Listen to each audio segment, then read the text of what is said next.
하나님의 말씀을 봉독해 드리겠습니다. 시편 121편 1절부터 8절까지 제가 봉독을 해 드리겠습니다. 내가 산을 향하여 눈을 들리라. 나의 도움이 어디서 올까? 나의 도움은 천지를 지으신 여호와에게서로다. 여호와께서 너를 실족하지 아니하게 하시며 너를 지키시는 이가 졸지 아니하시리로다. 이스라엘을 지키시는 이는 졸지도 아니하시고 주무시지도 아니하시리로다. 여호와는 너를 지키시는 이시라. 여호와께서 내 오른쪽에서 내 그늘이 되시나니 낮에 해가 너를 상하게 하지 아니하며 밤의 달도 너를 해치지 아니하리로다. 여호와께서 너를 지켜 모든 환난을 면하게 하시며 또 내 영혼을 지키시리로다. 여호와께서 너의 출입을 지금부터 영원까지 지키시리로다. 아멘. 오늘은 지켜주시는 하나님이라는 제목으로 함께 말씀을 듣겠습니다. 오늘도 하나님께서 예배드린 우리 성도님들을 만나주시고 생명의 말씀을 통해서 풍성한 은혜를 내려주시기를 축원합니다. 먼저 하나님께 기도드리겠습니다. 하나님 아버지, 오늘 거룩한 주일 저희들이 드리는 예배를 받으시며 귀한 말씀 주시니 감사를 드립니다. 이 말씀을 통해서 저희들이 하나님의 마음과 뜻을 알 뿐만 아니라 주님께서 하시는 일을 저희들이 깨닫고 주님의 복을 받는 귀한 시간 은혜 되게 하여 주옵소서. 주께서 우리 성도님들과 함께 하시고 전하는 종의 입술에 함께 하여 주시옵고 성령께서 도우시기를 간절히 바라고 나오며 예수님의 이름으로 기도하옵나이다. 아멘. 오늘 읽은 본문 말씀 시편 121편은 시편 1편 또 시편 23편과 더불어서 시편 가운데서도 참으로 많은 사람들이 즐겨 애송하는 시 가운데 하나입니다. 본문의 내용을 살펴보기에 앞서서 어떻게 해서 이 시편 121편이 기록되었는지 그 역사적인 배경을 생각해 보면 좀 더 내용을 쉽게 이해가 될 수 있을 것입니다. 이 시편은 70년 동안 바벨론에 포로되었다가 해방되어서 예루살렘을 향하면서 광야길과 험한 길을 걸으면서 기록한 시편입니다. 우리가 잘 알고 있듯이 이스라엘 백성들은 바벨론에 포로로 끌려가서 말로 다 할 수 없는 서러움을 많이 겪었습니다. 장장 70년이에요. 우리는 일제강점기 36년이 오늘까지도 마음속에 상처로 남아있지 않습니까? 그런데 이 70년을 포로로 끌려가서 그 오랜 세월 동안 고통을 겪었던 것입니다.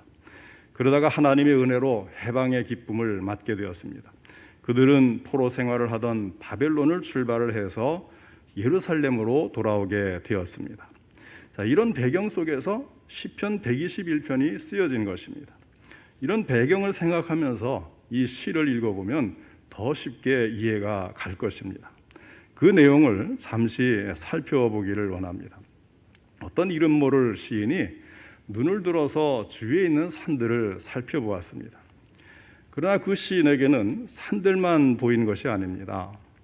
그는 믿음의 눈을 통해서 그 산 배후에 있는 존재, 그 산을 지으신 창조주 하나님을 바라보게 되었습니다. 거기서 한 걸음 더 나아가서 그 산을 지으신 하나님, 온 천지를 지으신 여호와 하나님께서 택하신 백성을 도와주시고 돌보아 주신다는 놀라운 사실을 감격 가운데 깊이 깨닫게 되었습니다. 그 하나님께서 택하신 백성을 어떤 식으로 도와주셨는지 3절 이하에 기록을 하고 있습니다. 3절에 보면 하나님께서 택하신 백성을 실족하지 않게 하신다고 했습니다. 요즘은 먼 길을 떠날 때 자동차를 탄다든지 또 기차를 탄다든지 비행기를 탄다든지 뭔가 수단을 이제 이용해서 여행을 하지 않습니까? 그런데 옛날에는 그런 교통수단이 없었어요. 짐승을 탄다든지 아니면 아무리 먼 길이라도 나의 두 발을 이용해서 걸어서 여행할 수밖에 없는 경우가 많았습니다. 따라서 하나님이 우리 곁에 계셔서 우리 발이 실족하지 않게 하신다는 것은 얼마나 큰 도움인지 이루 말할 수가 없어요. 만약에 발이 삐끗해서 발을 삔다든지 미끄러져서 허리를 다친다든지 하면 그 먼 길을 여행하는데 얼마나 큰 지장이 오겠습니까? 그런데 이스라엘 백성들이 바벨론을 출발해서 조국 예루살렘에 오기까지 하나님이 늘 곁에 계셔서 실족하지 않게 지켜주신다고 시인은 노래를 하는 것입니다. 4절에 보면 이와 같이 지키시는 하나님께서는 졸지도 아니하시고 주무시지도 아니하신다고 했어요. 이건 역시 얼마나 감사한 말씀입니까? 하나님께서 밤낮으로 변함없이 불꽃 같은 눈으로 택하신 백성들을 살펴주신다는 것입니다. 또 5절에서는 하나님은 우리의 오른쪽에서 그늘이 되신다고 했습니다. 이스라엘 지방은 대단히 건조하죠. 낮이 되면 햇볕이 아주 뜨겁게 내리쬐입니다. 그러나 건조하기 때문에 그늘에만 들어가면 시원합니다. 이와 같이 하나님이 우리의 오른쪽에서 좋은 그늘이 되셔서 우리를 덮어주신다고 하는 것입니다. 아무리 햇볕이 뜨겁게 내려 쏘인다 할지라도 낮의 해가 우리를 상하게 하지 못한다고 했습니다. 그리고 6절에 보니까 하나님께서는 밤의 달도 우리를 해치지 못하도록 지켜주신다고 했어요. 건조한 지방에서는 낮에는 대단히 뜨겁다가도 밤이 되면 반대로 기온이 뚝뚝 떨어져서 대단히 추워진다고 그래요. 그러나 그러한 때라도 걱정할 필요가 없습니다. 왜냐하면 하나님께서 사랑의 따뜻한 날개로 우리를 품어서 보호해 주시기 때문에 안전하다는 것입니다. 이스라엘 백성들이 바벨론을 출발해서 예루살렘으로 돌아오는 동안에 참으로 여러 곳에 위험한 지대들을 거쳤습니다. 에스라서에서 2차 포로 귀환을 지휘했던 에스라에 따르면 바벨론에서 예루살렘에 오는 여행길이 굉장히 멀어요. 그래서 만 4개월이 걸렸다 그래요. 이것을 직선거리로 보면 840km인데 사람들 다니는 길로 돌아다니면 약 1450km, 1500km 정도를 걸어서 오는 거예요. 걸어서. 그래서 이 젊은 장정만 있는 게 아니잖아요. 노인도 있고 어린아이도 있는데 이 걸어서 가는 길이 이 1450km 얼마나 먼지 이루 말할 수가 없지요. 우리가 몇 킬로만 생각해도 아이 못 걸어가 차 타고 가야지 이런 마음이 들잖아요. 그런데 그 옛날에 우리나라도 물론 뭐 이 과거 보고 할 때 지방에서 한양까지 걸어서 올라갔지만은 이 1450km를 이렇게 노인과 아이들과 다 이렇게 백성들을 이끌고 바벨론에서 예루살렘까지 오는 길 얼마나 참 먼 길입니까? 그런데 그 길이 그냥 우리처럼 이렇게 도로가 잘 깔린 길도 아니고 거기에는 짐승도 공격해 올 수가 있고 또 이 참 강도들 이런 대적들이 또는 이제 이스라엘 백성들을 싫어하는 그런 족속들이 공격을 할 수도 있는 겁니다. 그때에 하나님의 백성으로서 바사왕 아닥사스다에게 호위 군대를 요청하는 것을 부끄럽게 생각하고 오직 하나님만 의지하기로 하면서 거절하고 금식하여 기도한 후에 평탄한 길을 달라고 기도한 다음에 떠나게 됩니다. 결국 4개월 만에 무사히 도착을 했어요. 그 이유를 에스라는 이렇게 고백을 합니다.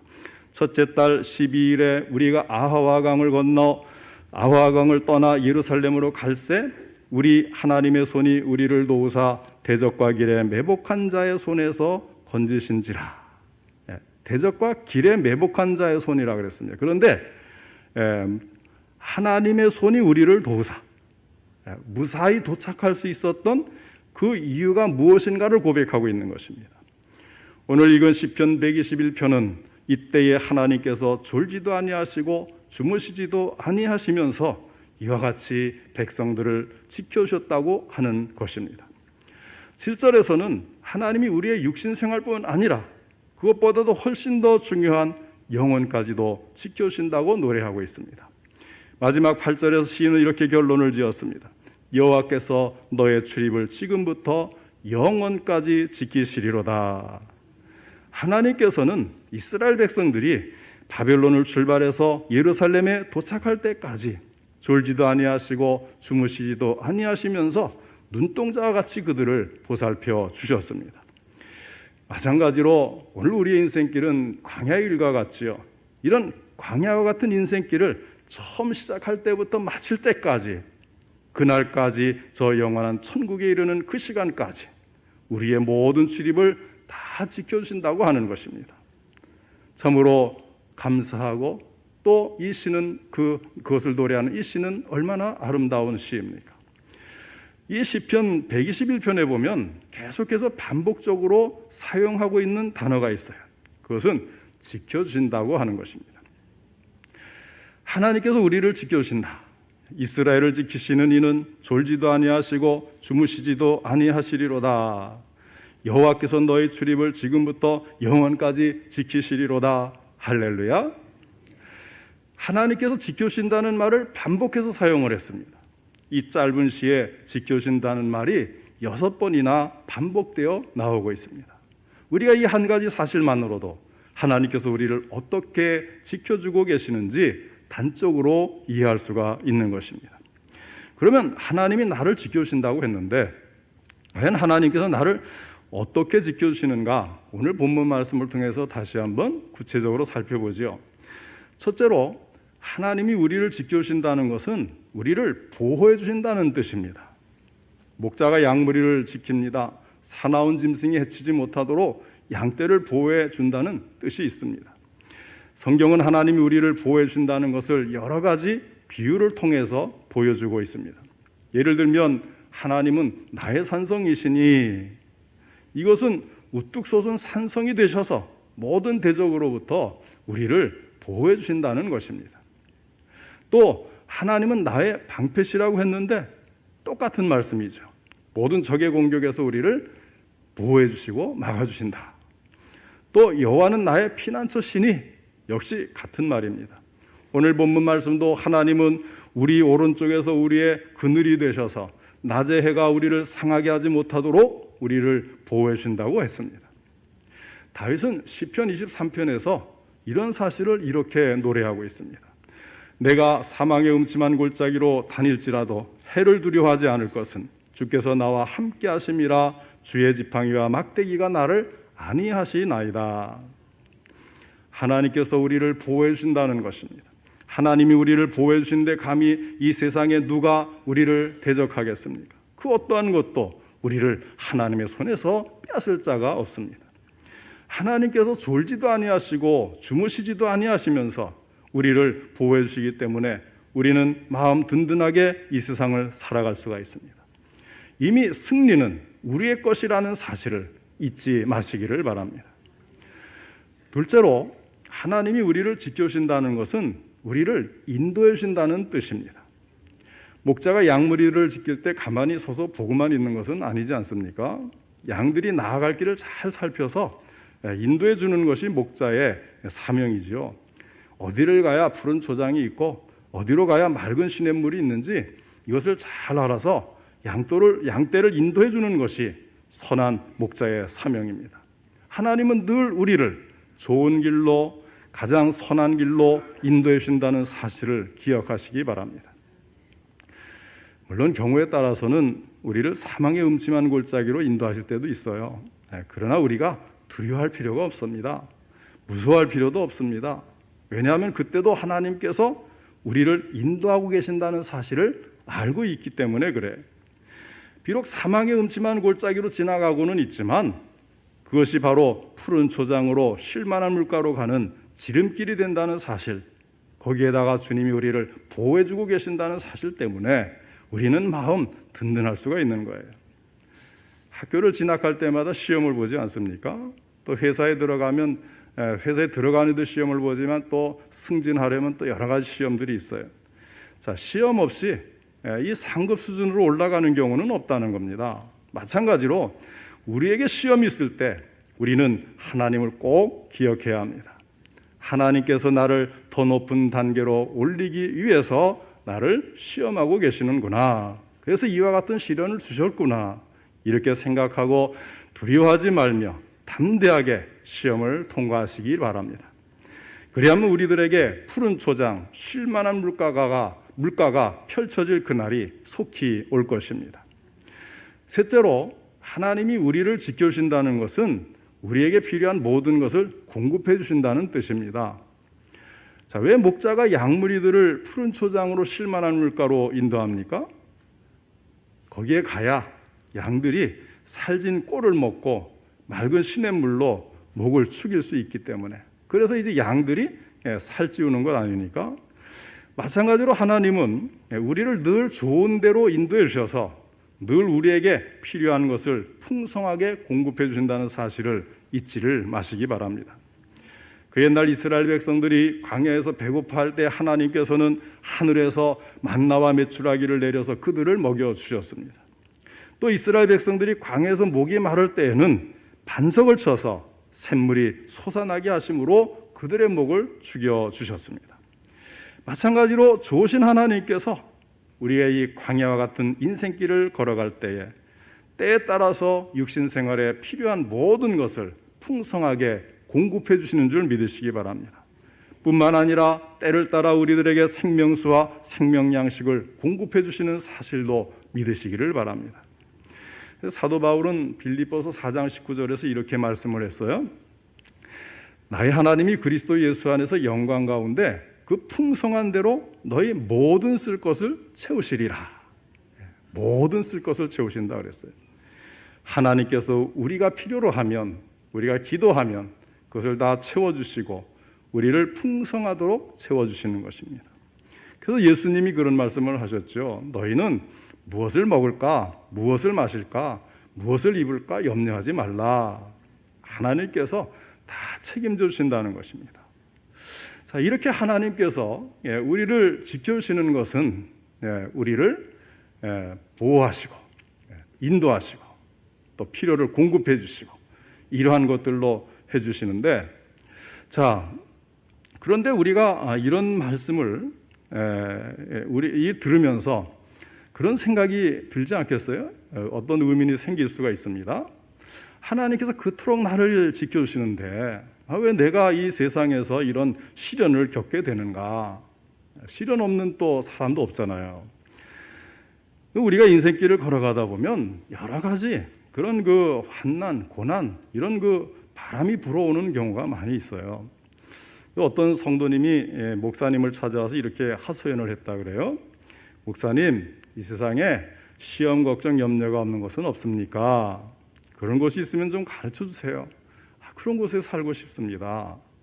그 소리를 듣고 목사님이 웃으면서 세상에 딱 한 곳이 그런 곳이 있다고 이렇게 대답을 해요. 귀가 번쩍 뜨여가지고 그것이 어디입니까?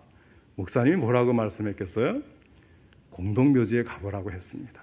거기는 시험, 걱정, 근심, 염려가 없을 것이라고 했어요. 자, 왜 목사님이 그런 말씀을 했겠습니까? 우리가 걱정하고 염려하는 것, 우리에게 시련이 임한다고 하는 사실, 그 자체는 우리가 살아있다는, 살아 숨쉰다는 증거가 된다는 것입니다. 죽으면 염려할 필요가 어디 있겠어요? 우리에게 여러 가지 환난이 임하고 있다는 것은 우리가 살아있다는 증거입니다. 그래서 예수님이 사람들에게 무엇이라고 말씀을 합니까? 세상에서는 너희가 환난을 당하나, 누구에게나 다 환난에 바람이 불기 마련입니다. 이거는 제자들에게 한 이야기잖아요. 그래서 다 이제 우리 예수 믿는 사람에게도 환난이 임하지만 그러면서 뭐라고 또 말씀하시냐면 담대하라, 내가 세상을 이기었노라. 누구나 다 시련이 있지만 그것을 우리가 어떠한 태도로 대하느냐가 중요한 것입니다. 우리에게 여러 가지 시련이 오는데 그때마다 잊지 말고 기억해야 될 것이 있습니다. 오늘 제가 두 가지만 말씀을 드릴게요. 첫째는 하나님이 보시는 관점과 인간이 보는 관점이 다를 수 있다는 것입니다. 우리 인간은 육신의 일을 먼저 생각하지 않습니까? 그런데 하나님은 육신보다는 우리의 영혼을 훨씬 더 중요하게 생각하시기 때문에 심령의 문제를 먼저 살피시는 겁니다. 훨씬 더 중요한 영혼의 축복을 주시기 위해서 우리에게 필요한 육체의 가시를 허락할 때도 있다는 것입니다. 그래서 사도 바울 같은 사람에게도 육체의 가시가 있었어요. 이 육체의 가시 때문에 평범했던 사람이 도리어 역사적으로 위대한 일을 할 수 있었던 경우가 많이 있습니다. 전에 이제 선배 목사님이 그런 말씀을 하시더라고요. 이 큰 교회 맡아서 그렇게 사람들에게 존경받고 참 이 훌륭한 목사님 되는 것 어떻게 생각하느냐. 그러니까 다들 부러워하지 않겠어요, 후배들이?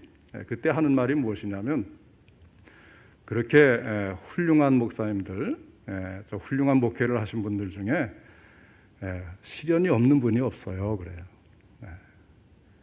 자녀들에게 문제가 있든지 육신의 건강에 문제가 있든지 참 여러 그 시련과 환난을 겪으면서 그 하나님만 바라보고 기도에 힘쓰고 마음을 정화하고 그렇게 목회에 전념해서 훌륭한 목회를 하는 것이지, 우리가 볼 때 부러워하는 그런 그 훌륭한 존경스러운 목사님들 중에 정말 그런 시련이 없는 목사님이 한 사람도 없다는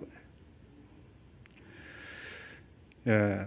또 이제 한 예를 들면요, 1820년 3월 24일 날 미국 뉴욕주 조그만 시골 마을에 파니 크로스비라는 여자아이가 태어났습니다. 생후 한 달 정도 되었을 때 감기 걸렸는데 갑자기 몸에 열이 오르기 시작하는 거예요. 눈에 눈곱이 끼면서 눈병이 들었습니다. 그런데 그때에 가정부가 안약인 줄 알고 다른 약을 잘못 넣는 바람에 그것이 화근이 되어서 생후 1개월 만에 완전한 맹인이 되고 말았습니다. 뿐만 아니라 생후 1년이 되었을 때에 아버지가 돌아가시고 말았어요. 아주 불우한 환경 속에서 자랐습니다. 그러나 이 하니 크로스비는 조금도 굴하지 않고 늘 명랑한 삶을 살았습니다. 9살의 어린 나이에 크로스비는 이런 기도를 드렸습니다. 하나님, 저는 맹인이지만 저의 머리와 저의 손을 사용해 주옵소서. 15살 나던 해에 맹인 학교에 들어갔습니다. 그곳에서 크로스비는 자기에게 문학적인 재능이 있다는 것을 발견하게 되었습니다. 그때부터 크로스비는 일생토록 주옥과 같은 아름다운 찬송시를 많이 작사를 했어요. 8,000편이라는 많은 찬송가 이 가사를 작시했다는 겁니다. 그래서 우리가 잘 아는 279장 인내하신 구세주여 내가 비오니 죄인오라 하실 때에 날 부르소서, 또 288장 예수를 나의 구주 삼고 성령과 피로써 거듭나니 이 세상에서 내 영혼이 하늘의 영광 누리도다. 이것이 나의 간증이요 이것이 나의 찬송일세. 나 사는 동안 끊임없이 구주를 찬송하리로다. 이런 우리가 잘 아는 그런 찬송들이 이 파니 크로스비 여사가 지은 것들입니다. 어떤 사람이 크로스비 여사에게 이렇게 말을 했어요. 하나님이 당신에게 참으로 많은 은사를 주셨습니다. 거기에 한 가지를 더해서 당신의 두 눈이 볼 수 있도록 해주셨다면 얼마나 좋았겠습니까? 그때 크로스비 여사가 뭐라고 말했는지 아십니까? 만약에 내가 태어났을 때 하나님께 한 가지 부탁을 할 수 있었다면 나는 아마도 지금과 같이 맹인으로 태어나게 해달라고 간구했을 것입니다. 왜냐하면 이 다음에 저와 영화로운 하늘나라에 가서 뵙게 될 주님의 얼굴이 제가 제일 처음으로 보는 얼굴이기 위한 것입니다. 이런 말을 남겼다 그래요.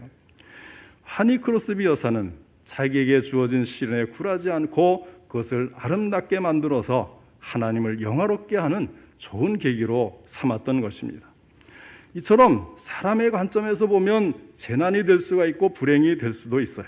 그러나 하나님의 관점에서 보면 엄청난 축복이 될 수 있다는 사실을 잊어서는 안 될 것입니다. 이런 관점에서 볼 때 우리가 기억나는 성경 구절이 하나 있죠. 무엇입니까? 로마서 8장 28절 말씀. 우리가 알거니와 하나님을 사랑하는 자 곧 그의 뜻대로 부르심을 입은 자들에게는 모든 것이 합력하여 선을 이루느니라. 합력하여 선을 이루게 하시는 하나님이신 것을 언제나 기억하시기를 바랍니다. 한 가지 더 기억해야 될 것이 있는데요. 우리 하나님은 전지전능하신 하나님이시라는 사실입니다. 하나님 모르시는 것이 없어요. 못하시는 것이 없어요. 우리의 미래까지 환하게 다 내다보시는 하나님이십니다. 그런데 우리는 우리의 미래를 알지 못하지 않습니까? 그러니까 현재 부닥친 이 고난 때문에, 시련 때문에 막 낙망하고 원망하고 어떻게 할지 막막해서 방황하기 쉬운 거예요. 조금만 어려운 일이 있어도 이제 낙심하는 이유는 우리는 인간이기 때문에 내일 일을 알지 못하잖아요. 우리가 이제 창세기를 이미 다 거의 다 이제 보아갑니다만은 요셉의 경우 한번 보세요. 요셉이 야곱이라는 그 족장, 제법 부자 아닙니까? 부잣집 그 족장의 그 12 아들 중에 하나로 태어나가지고 편하게 잘 살고 그 당시 비싼 그 색동 옷을 입고 이렇게 채색 옷을 입었지 않습니까? 굉장히 비싼 거거든요. 아주 부잣집 그런 그 귀한 아들로 호사스러운 생활을 하는 거죠. 그런데 형들의 미움을 받아서 남도 아니고 애굽에 이제 팔려가잖아요. 죽을 뻔하다가 종살이를 합니다. 거기에서 감옥에 들어갑니다. 이런 것을 보면 우리가 뭐라고 생각했어요? 하나님이 택하신 백성을 그렇게 버려둘 수 있느냐? 요셉은 얼마나 철저한 믿음으로 살았습니까? 그런데도 그런 일을 당하느냐? 이렇게 낙심하고 원망할 수가 있습니다. 그런데 우리는 그 뒤의 사건을 알잖아요. 하나님은 그 뒤까지 다 섭리로 준비하고 계시는 거예요. 그래서 그 뒤에 되어진 일을 보면 그 가운데서 역사하시는 하나님의 놀라운 섭리가 있구나. 우리가 모를 뿐이지 나에게 닥친 일이 바로 눈앞에 있는 것만 보이기 때문에 모르는 일이지 하나님은 그 뒤에까지도 다 내다보시면서 우리를 항상 선한 길로 인도하시는 거예요. 합력하여 선을 이루게 하시는 거예요. 그것을 통해서 더 큰 축복을 주시는 거예요.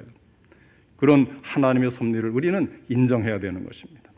그래서 우리에게 어떤 시련이 있다 할지라도 두려워할 필요가 없습니다. 하나님이 우리를 푸른 초장으로 쉴만한 물가로 인도하시기 위해서 지름길이 되는 사망의 음침한 골짜기를 지나가게 하신다는 사실을 깨닫고 오히려 하나님께 감사를 해야 합니다. 예수님께서 그런 말씀을 하셨어요. 누가복음 12장 6절에서 참새 5마리가 2 아사리온에 팔리는 것이 아니냐? 그러나 하나님 앞에는 그 하나라도 잊어버리시는 바 되지 아니하도다. 하나님은 하찮은 참새 한 마리도 잊지 않으신다 그랬어요. 그러면서 예수님이 또 무슨 말을 하셨느냐면요. 너희에게는 심지어 머리털까지도 다 세신 바 되었나니 두려워하지 말라. 너희는 많은 참새보다 더 귀하니라. 여러분, 이 말씀 성경 읽을 때 어떻게 읽으셨어요? 성경에 이런 말씀이 있구나. 너희는 심지어 머리털까지 다 세신 바 되었나니 두려워하지 말라. 너희는 많은 참새보다 더 귀하니라. 그런데요, 저도 그냥 그렇게 읽다가 어느 날은 충격으로 다가오는 거예요. 내가 참새보다 더 귀한 존재구나. 많은 참새보다 하나님 보시기에 내가 더 귀한 존재구나. 여러분, 이런 사실들을 성경 읽을 때 딱 깨닫는 순간 막 마음이 뜨거워지잖아요. 하나님이 나를 이렇게 사랑하시는구나. 새롭게 다가오더라고요. 그래서 우리가 매년 이렇게 이제 성경을 읽지만 계속 똑같은 마음으로 그냥 이렇게 맹숭맹숭 읽어가지 마시고요. 좀 묵상도 하시고 조금 더 새겨서 이렇게 보시길 바라요. 이제 다음 주에 광고를 내겠습니다만은 이 코로나 시대에 우리 성도님들이 모이지도 못하고 또 성경 공부도 어렵고 그런데 어떻게 하면 좋을까? 그래도 성경을 읽는데 좀 자극제라도 좀 돼야 되지 않을까? 그래서 이제 성경 통독을 내년에는 시상을 하려고 그래요. 이제 전반기, 후반기 나눠서 전반기에도 시상하고 후반기에서도 시상하고 다음 주에 이제 광고가 나오고 성경 읽기표가 나갈 텐데요. 이런 마음으로 한번 읽어보세요. 갑자기 늘 알고 있는 말씀, 늘 듣던 말씀인데 어느 날 그것이 나에게 큰 충격으로 다가오는 말씀, 감동으로 다가오는 말씀들이 있단 말이죠. 그러려면 자꾸 읽고 묵상하고 되새기고 그렇게 해야 돼요. 많이 읽는 거 굉장히 중요합니다만은 읽으면서도 가급적이면 정독으로 가는 게 좋아요. 그래서 이제 또 듣는 것도 이제 허용을 할 거예요. 녹음한 거를 이렇게 들으셔도 돼요. 그렇게 해서 많이 읽으시는데 가급적이면 잘 새겨 듣고 또 읽을 때는 정독으로 읽는 그런 성격이 내시길 바랍니다. 자, 그러면서 결론적으로 예수님이 하시는 말씀이 뭐냐면 걱정하지 말아라, 염려하지 말아라 아닙니까? 하나님은 우리를 잊지 않으시고 졸지도 않으시고 주무시지도 아니하시면서 늘 불꽃 같은 눈으로 우리를 살피고 계신다는 사실, 우리가 결코 잊어서는 안 되고 늘 기억해야 하겠습니다. 이스라엘을 지키시는 이는 졸지도 아니하시고 주무시지도 아니하시리로다. 사랑하는 성도 여러분, 지금까지 하나님 백성된 여러분을, 하나님 자녀된 여러분을 졸지도 아니하시고 주무시지도 아니하시면서 지켜주신 하나님께 감사드리시기 바랍니다. 그리고 그 하나님께서 지금도 나를 지켜주시고 앞으로도 우리가 천국에 이를 때까지 항상 함께 하시면서 우리를 보호해 주시고 인도해 주시고 살아 역사하신다는 사실을 기억하고 더욱 담대하게 우리가 세상에서 주의 뜻대로 살고 주신 사명도 잘 감당해서 하나님께 큰 영광 돌려드리는 우리 성도님들 되시기를 주님의 이름으로 축원합니다.